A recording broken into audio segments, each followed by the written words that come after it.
ప్రత్యేక హోదాపై చర్చ జరగకుండా ప్రభుత్వం కుట్ర చేస్తుందన్నారు వైఎస్ఆర్సీపీ ఎమ్మెల్యే కోటంరెడ్డి శ్రీధర్ రెడ్డి. హోదాపై చర్చ అంటే ప్రభుత్వం ఎందుకు పారిపోతోందో అర్థం కావడం లేదన్నారు. అధికార పక్షం ప్రతిపక్షం గొంతు నొక్కే ప్రయత్నాలు చేస్తోందని ఆయన మండిపడ్డారు. ఇచ్చిన హామీ నెరవేర్చుకుని ఆంధ్రప్రదేశ్ ఇబ్బందుల్లో ఉంది, ఆంధ్రప్రదేశ్ ప్రత్యేక హోదా ఇవ్వండి, 2.5 సంవత్సరం దాటిందని చెప్పని ఏకగ్రీవంగా తీర్మానం చేసినా ప్రత్యేక హోదా ఇచ్చేది లేదు అని కేంద్రం తేల్చేసిన తర్వాత పక్క రోజే శాసనసభ ప్రారంభమైతే ఈ యొక్క శాసనసభలో ఆ ప్రత్యేక హోదా మీద, భవిష్యత్ కార్యాచరణ మీద, రావాల్సిన నిధుల మీద ఒక ఆరోగ్యవంతమైన చర్చ జరిగితే అది రాష్ట్రానికి మేలు చేస్తుంది.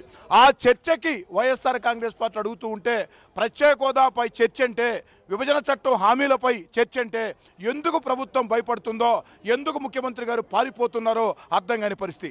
ఇప్పటికైనా ముఖ్యమంత్రి గారిని కోరేది ఒకటే, భవిష్యత్ ఆంధ్రప్రదేశ్ అవసరాల దృష్ట్యా, భవిష్యత్ ఆంధ్రప్రదేశ్ కోసం ఈరోజు జరుగుతున్న అన్యాయాన్ని నిలదీసేదానికి ఈ రాష్ట్ర శాసనసభలో దీని మీద చర్చ జరగాల్సిన అవసరం ఉంది, సుదీర్ఘ చర్చ జరగాల్సిన అవసరం ఉంది.